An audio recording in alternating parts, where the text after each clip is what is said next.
Hello friends, welcome to my channel. আবার একটি নতুন ইন্টারেস্টিং টেক রিলেটেড ভিডিও নিয়ে আপনাদের সঙ্গে হাজির হয়েছি। আমি আজকে আপনাদের আজব একটি জিনিস দেখাবো। তো ভিডিওটা অবশ্যই শেষ পর্যন্ত দেখবেন, আর চ্যানেলে নতুন হয়ে থাকলে চ্যানেলটা অবশ্যই সাবস্ক্রাইব করে পাশে থাকা বেল আইকনটি বাজিয়ে দেবেন।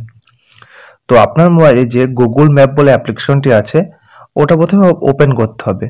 যদি আপনার ফোনে গুগল ম্যাপ অ্যাপ্লিকেশন না থাকে তাহলে আপনি প্লে স্টোর থেকে সার্চ করবেন গুগল ম্যাপ বলে, তাহলে ওখান থেকে আপনি ডাউনলোড করে নিতে পারবেন।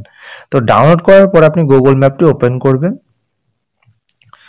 ওপেন করার পরে দেখবেন যখনই ওপেন হবে দেখবেন এইরকম একটা ইন্টারফেস আসবে। আপনার যে কারেন্ট লোকেশন সেটা দেখাবে। যদি এখানে এইরকম ইন্টারফেস না আসে, দেখুন এখানে একটা সিম্বল আছে যেটা আমি মার্ক করে দেখাচ্ছি। তো রেড মার্কের মধ্যে যে সিম্বলটা আছে ওইটার উপর ক্লিক করবেন। ক্লিক করে দেখুন আমার এখানে স্যাটেলাইট মোড করা আছে, দেখুন। তো এখান থেকে আপনারা সবসময় স্যাটেলাইট মোডটা করে নেবেন। তো প্রথমে থাকবে আপনার ডিফল্ট মোড, তো আপনি স্যাটেলাইট মোড করে নেবেন। তাহলে এইরকম একটা ইন্টারফেস আসবে, আপনার লোকেশনটা চলে আসবে। তো উপরে দেখুন একটা সার্চ বাটন আছে, সার্চ বাটনের উপর ক্লিক করবেন। যেই সার্চ বাটনের উপর ক্লিক করবেন এখানে সার্চ করবেন সার্পেন্ট ওশান। দেখুন একদম উপরে সাজেশনে চলে এসেছে, একদম উপরে সার্পেন্ট ওশান বলে। তো ওইটার উপর ক্লিক করবেন। ওইটার উপর যখনই ক্লিক করবেন তখনই আপনার সামনে দেখুন,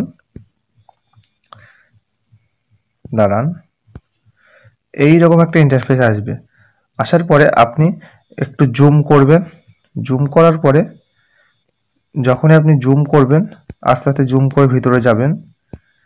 তো ভিতরে গেলে আপনি একটা আজব জিনিস দেখতে পারবেন। যখনই আপনি ভিতরে যাবেন দেখুন এখানে একটি বড় সাপ দেখা যাচ্ছে। গুগল ম্যাপে এত বড় সাপ দেখা যাচ্ছে, তাহলে বাস্তবে এই সাপটি কত বড়। তো দেখুন কত বড় সাপ, একটা কঙ্কাল, সাপের কঙ্কাল দেখুন কত বড়। তো এইটা আসলে কি, আপনি যদি সার্চ করেন তাহলে এইটা দেখাবে। তো এইটা আসলে কি, তো এইটা সবাই কনফিউজড হয় যে এটা সব থেকে ইউটিউবে অনেক ভিডিও আছে যে এটি সব থেকে বিশ্বের সব থেকে বড় সাপ এর কঙ্কাল বা কিছু। কিন্তু এটা আসল রহস্যটা কি বা এই জিনিসটাই বা কি সেটা আমি আজকে বলবো আপনাদেরকে। তো এটি হলো একটি মানে মানব নির্মিত বা মানুষের তৈরি একটি সাপের কঙ্কাল, যেটা স্টিল দিয়ে তৈরি।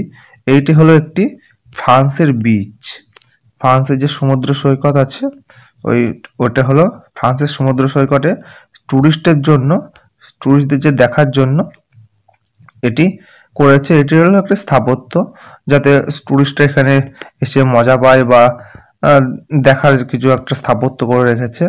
তো এইটার আমি ফটোগুলো দেখাচ্ছি। দেখুন দেখুন এই যেগুলো ফটো, দেখুন এখানে দেখুন সব ফটো দিয়ে দিয়েছে। এইটা একদম এইরকম দেখতে, দেখুন এর মুখটি এইরকম এবং ভিতরগুলি এইরকম, দেখুন এইরকম দেখতে, একদম দেখুন একদম এইরকম দেখতে। তো এটি একটি টুরিস্ট স্পট, আর এটি একদম আসল সাপের কঙ্কাল না, এটি হলো স্টিলের দ্বারা তৈরি। হ্যাঁ, এখন ট্যুরিজমের জন্য এটি তৈরি করেছে ফ্রান্সের সরকার একটি সমুদ্র বিচে। তো এইটার দৈর্ঘ্য হলো 450 ফিট। তো কত বড় ভাবছেন তাহলে দেখুন। তো দেখুন গুগল ম্যাপ থেকে কত বড় দেখা যাচ্ছে, তো তাহলে বুঝতে পারছেন তো বাস্তবে এটি কত বড়। তো অনেকে কনফিউজ থাকে যে এটা কি সত্যি সাপ। তো এটা সত্যি সাপ না, এটি হলো মানব নির্মিত একটি স্থাপত্য। তো এটা ট্যুরিস্টদের জন্য, আকর্ষণের জন্য এটি করা হয়েছে। তো ভিডিওটি ভালো লাগলে অবশ্যই লাইক করবেন, কমেন্ট করবেন, আর ভিডিও খারাপ লাগলে ডিসলাইক করবেন, আর ভিডিওটা বন্ধুদের সাথে শেয়ার করবেন। ধন্যবাদ।